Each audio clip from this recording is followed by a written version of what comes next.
सभी IB knights को SSC GLD knights पर मैं सलाम करता हूं and today I am going to tell you how marks conversion to be done from 20 out of 50 to 30 out of 50. So how you will increase your 10 marks, that is very important for every aspirants. So everybody has to watch this video till the end and you'll get a lot of new things and especially very important information in this video. So IBSA Tier 2 translation which is being prepared by almost all the students who are on this channel and we are working together as well on Telegram. So marks conversion is very important because many of the students who are scoring very good marks, they are not worried at all, but others who are not able to score means 30 or 30 plus, so they are worried because nobody knows that what kind of passage you're going to get in the examination exactly. Yeah, I'm trying to get you the moderate and sometimes the tough question paper as well, so that you should have that practice at least. So when you just get any kind of paper, any passage which you just find and you just think that oh my god, that's very tough, so I'm just getting you getting you to get the habitual of this particularly passages with. So let's go forward to talk about marks conversion and how it occurs actually. So you can see here I'm talking about here Hindi. Source paragraph is from Hindi and you can read this all. So you will find something. सरकार ने बेरोजगारी की समस्या को कम करने के लिए कई योजनाएं शुरू की हैं। इन योजनाओं का उद्देश्य युवाओं को रोजगार के अवसर प्रदान करना है ताकि वे आत्मनिर्भर बन सकें। हालांकि इन योजनाओं का प्रभाव सभी क्षेत्रों में समान नहीं रहा है। यदि इन योजनाओं को सही ढंग से लागू किया जाए तो यह समस्या भविष्य में काफी हद तक कम हो सकती है। तो मैंने आपको सिखाया क्या है, what I have taught you is you have to read the para first, okay? Before you go for translation line to line, word to word, you have to read the passage para first, the first para, second para, third para and so on. So first para says सरकार ने बेरोजगारी की समस्या को कम करने के लिए कई योजनाएं शुरू की हैं। इसका मतलब इस लाइन से हमें यह पता चलता है कि कुछ योजनाएं जो है वो शुरू करी गई हैं, किसके द्वारा? सरकार के द्वारा, ठीक है, बेरोजगारी की समस्या को कम करने के लिए। तो ये पैसेज जो बेरोजगारी की समस्या पर है कहीं ना कहीं। अब इसमें अगली जो बात है वो ये लिखी गई है, इन योजनाओं का उद्देश्य युवाओं को रोजगार के अवसर प्रदान करना है ताकि वे आत्मनिर्भर बन सकें। इट मींस कि ये जो योजनाएं हैं इनका पर्पस क्या है। तो दूसरी लाइन में हमें पर्पस पता चल रहा है, पहली लाइन में पता चल रहा है कि सरकार ने कुछ स्टेप्स लिए हैं, दूसरी लाइन में हमें पता चल रहा है कि उनका क्या पर्पस है, ठीक है, उनको मतलब सेल्फ रिलायंट बनाने के लिए, आत्मनिर्भर बनाने के लिए। हालांकि इन योजनाओं का प्रभाव सभी क्षेत्रों में समान नहीं रहा। अब इसका इंपैक्ट है, तीसरी लाइन में इसका क्या इंपैक्ट पड़ रहा है, क्या इसका इंपैक्ट है, उसका प्रभाव क्या, इस पर बात हो रही है। सर चौथी लाइन क्या है, यदि इन योजनाओं को सही ढंग से लागू किया जाए तो यह समस्या भविष्य में काफी हद तक कम हो सकती है। यानी कि इसको किस तरीके से लागू किया जाना चाहिए, ये चौथी लाइन में एक्सप्लेन किया जा रहा है, ठीक है। चलो अब देखेंगे कि इसका रिस्की ट्रांसलेशन क्या है। तो आप देखेंगे इसका रिस्की ट्रांसलेशन क्या है जिसमें 20 आउट ऑफ 50 मार्क्स किसी को मिलेंगे। रिस्की ट्रांसलेशन क्या है आप जरा देखें। आप पढ़ेंगे, पहली लाइन क्या थी हमारी, एक बार देख लो फिर से।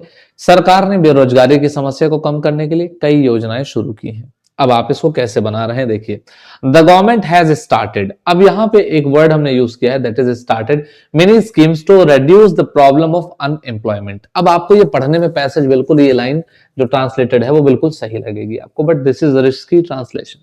अभी मैं आपको बताऊंगा ये क्यों रिस्की है और वो कैसे उसको समझते हैं। वो ये समझते हैं कि ये वर्ड टू वर्ड ट्रांसलेट कर दिया गया है।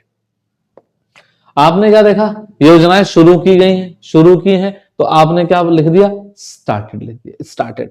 क्या योजना स्टार्ट होती है, क्या योजना सच में शुरू होती है, लॉन्च होती है कि स्टार्ट होती है? तब आप पाएंगे कि सर इसका सही अप्रोच क्या है। तब आपको यहां पे दिखेगा सेफ ट्रांसलेशन है, the government has launched several schemes. यहां पे मेनी का सेवरल भी किया गया है, ठीक है, मेनी स्कीम्स का सेवरल भी किया गया है। आप चाहिए तो मेनी लिख सकते हैं, लेकिन लॉन्च वर्ड वहां पे इस्तेमाल किया जाना चाहिए, सरकारी योजनाएं लॉन्च की जाती हैं, ठीक है। तो ये टर्म्स उनको उस हिसाब से भी चाहिए। एग्जामिनर के पॉइंट ऑफ व्यू से launch several schemes to reduce unemployment, to reduce the problem of unemployment, to reduce, यहां पे लिख दिया सीधा अनएम्प्लॉयमेंट। क्यों, वहां अनएम्प्लॉयमेंट एक अपने आप में प्रॉब्लम है ही, आपने वहां पर पे वापस से आपको प्रॉब्लम लिखने की जरूरत नहीं है। ठीक है, तो आपको यहाँ पे क्या दिख रहा है, बेरोजगारी की समस्या, इसी को अनएम्प्लॉयमेंट कहते हैं।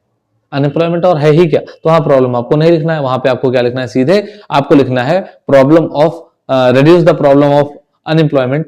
इसकी जगह पे आपको क्या लिखना है, reduce schemes to reduce unemployment. The problem of unemployment लिखने के बजाय सीधा आपको अनएम्प्लॉयमेंट लिखना है। नेक्स्ट आप पाएंगे कि सर इसके पिछला वाला पैसेज क्या था, तो आप देखेंगे क्या उसका उद्देश्य, इन योजनाओं का उद्देश्य युवाओं को रोजगार के अवसर प्रदान करना है ताकि वे आत्मनिर्भर बन सके। सर इसका रिस्की अप्रोच क्या था, the objective of these schemes, तो हमने ट्रांसलेट कर दिया क्या, इन योजनाओं का उद्देश्य, तो the objective of these schemes is to provide employment opportunities to the youth so that they can become self reliant। बिल्कुल सही मालूम पड़ता, बट सर इसका सेफ अप्रोच क्या होगा, तो आप ये बोलेंगे these schemes aim to provide, now these the objective of these schemes, और यहां पे क्या लिखा हुआ है, these schemes aim to provide job opportunities to young people so that they can become self reliant।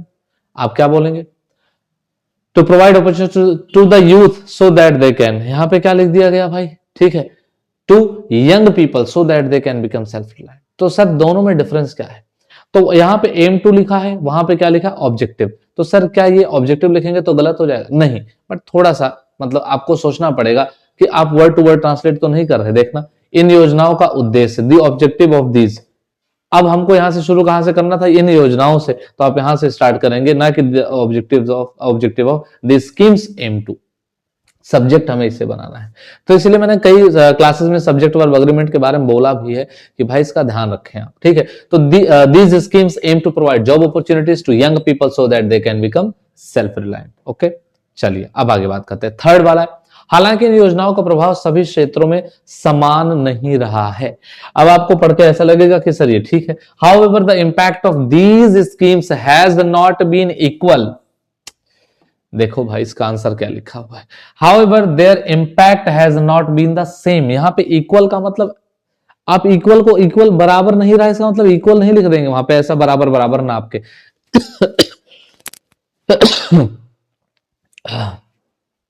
आप वहां पे बराबर बराबर का मतलब ये नहीं कि आप इक्वल इक्वल करके लिख देंगे, यहां कोई मेजरमेंट नहीं चल रहा है, यहां पर आपको क्या लिखना है कि सेम इंपैक्ट नहीं रहा है। However, their impact has not been the same in all areas। आप यहां पर देखो क्या लिखा है, However, the impact of these schemes has not been equal in all areas। तो वहां पे इक्वल की जगह सेम का इस्तेमाल करना, ये थोड़ा सा सेफ अप्रोच होता है।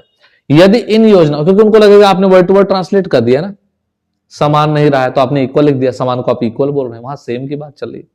यदि इन योजनाओं को सही ढंग से लागू किया जाए तो यह समस्या भविष्य में काफी हद तक कम हो सकती है, यदि इन योजनाओं को ठीक से लागू किया जाए। अब देखो यहां लिखा, if these schemes are implemented in a proper manner then this problem can be reduced to great extent in the future. अब देखना, इफ इंप्लीमेंटेड प्रॉपरली, यहां पे क्या आया, इफ दीज स्कीम्स आर, क्योंकि बात तो हम इस स्कीम्स की कर ही रहे थे, तो इनको अलग से जोड़ने की क्या जरूरत है, ये तो अंडरस्टूड है ना। So if implemented in a proper manner, नहीं, उसके क्या लिखेंगे आप, इफ इंप्लीमेंटेड, क्या, इफ इंप्लीमेंटेड आप बोलेंगे सर यहां पर, ठीक है, इफ इंप्लीमेंटेड प्रॉपरली, आप यहां पर देखो इन अ प्रॉपर मैनर, ये लिखने के बजाय आपके पास एडवर्ब होता है, दैट इज प्रॉपरली। प्रॉपरली वही तो एडवर्ब है, इन अ प्रॉपर मैनर लिखने की क्या जरूरत है, प्रॉपरली लिखिए। These schemes can significantly reduce, अब वहां पे देखना क्या लिखा है, then this problem, कितना वो हो गया, then this problem can be reduced, बहुत ज्यादा मतलब फॉर्मल हो गया, वर्ड टू वर्ड ट्रांसलेशन हो गया, मतलब इसका मतलब क्या हुआ, these schemes can significantly reduce the problem in the future, ये हो गया, ठीक है भाई। अब ये आपके चारों लाइन हो गई, ठीक है। तो आप यहां से देख पा रहे होंगे कि किस प्रकार से ट्रांसलेशन में थोड़े से चेंजेस से आपकी राइटिंग पे मतलब आपको नंबर मिल जाएगा, ट्रांसलेशन पर अच्छा खासा, ये डिफरेंसेस है। बात करेंगे एग्जामिनर का, सर लॉजिक क्या है, तो लॉजिक क्या है भाई, बोथ ट्रांसलेशंस आर करेक्ट। पहली बात, कोई बोले कि सर जी ये जो दोनों ट्रांसलेशन उसमें कोई गलती है, नहीं, किसने बोला, दोनों सही है, only one is examiner friendly, लेकिन उनमें से जो आपको बाद में मैं बताया मैंने, वो एग्जामिनर फ्रेंडली है, यानी वो उसको अच्छे से समझता है, उसको उस चीज को ठीक से समझता है, ठीक है।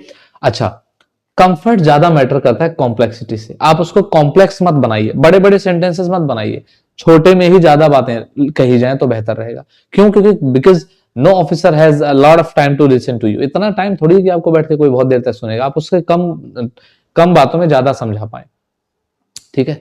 बट इसका मतलब भी नहीं कि पूरा पैराग्राफ पढ़ के आप समराइज करके 10 लाइन में लिख दें एकदम, ठीक है। तो वर्ड टू वर्ड ट्रांसलेशन नहीं करना है। ऐसा किसी को लग रहा हो कि सर 500 वर्ड का हिंदी है तो 500 वर्ड की इंग्लिश हो वहां पर, ऐसा ऐसा नहीं होता है भाई। इसीलिए किसी के कम ज्यादा दिख रहे होंगे, तो किसी को लगे सर हिंदी का तो 500 वर्ड था, उसको ट्रांसलेट किया इंग्लिश में, वो 500 हुआ ही नहीं। कैसे होगा? हिंदी का और इंग्लिश का दोनों भाषाएं ही अलग है। जैसे किसने बोला कि किसने बोल दिया कि वह यहां कभी कभी आती है, मान लो ये सेंटेंस आ गया, ठीक है। वह यहां कभी कभी आती है, तो कोई इसको बोलेगा शी बेयरली कम्स हेयर। तो आप बोलेंगे कितना वर्ड था सर? 1 2 3 4 5 एंड 6। हिंदी में 6 थे, इंग्लिश में कितने हुए? 1 2 3 4। तो आप क्या बोलोगे कि सर 500 में से 500 नहीं हुई इतना, इसीलिए आपको क्या लग रहा है सर ट्रांसलेट नहीं कर पाएंगे, ये वो है। आप कर क्यों नहीं पाएंगे? बिल्कुल कर पाएंगे। जरूरी थोड़ी है कि 500 वर्ड हिंदी में लिखा है तो वो इंग्लिश में 500 ही आपको लिखना है पूरा पूरा। ट्रांसलेट होकर वो छोटे होते हैं भाई, ठीक है। तो एग्जामिनर को वर्ड टू वर्ड ट्रांसलेशन इसीलिए नहीं चाहिए। वो कह रहा है कि मेरे को ऐसा मत करके दो 500 का 500 बना के, बात कम में समझाओ, लेकिन इतना कम भी नहीं समझाना है कि उसको लगे कि 500 वर्ड को आपने 150 में लिख के दे दिया, ठीक है। समरी भी नहीं लिखनी, ट्रांसलेशन करना है। समझ पा रहे हैं आप लोग मेरी बात को? Safe English is equal to more marks. जितना सेफ इंग्लिश लिखेंगे उतने ज्यादा आपके नंबर मिलेंगे, ठीक है भाई। तो कॉम्प्लेक्सिटी से बचिए, आप कंफर्ट पे ध्यान दीजिए कि पढ़ के, जैसे मान लो आप एग्जामिनर होते, आपको पढ़ के कितना मतलब समझ में आ जाती बातें बिना कॉम्प्लेक्सिटी हुए उसको, तो कॉम्प्लेक्स नहीं रहेगा तो इजी रहेगा भाई। फाइनल एक टेक अवे मैं आपको यहाँ पे दे रहा हूं, because I am not going to make you understand again and again over and over on the same point same topic, क्योंकि इसमें भी टाइम लगता है। आपके लिए चीजें लिख के लेके आओ, उसको समझाओ, एक्सप्लेन करो, वीडियो को एडिट करो, अपलोड करो, and then so many things. Okay, तो यहाँ पे फाइनल टेक अवे क्या है? IBSA Tier 2 does not demand best English. भाई मैं तीसरी बार ये बात बोल रहा हूं शायद वीडियो में कि बेस्ट इंग्लिश की डिमांड्स नहीं है, इट डिमांड्स सेफ इंग्लिश। उनको बस इतने से मतलब, ठीक है।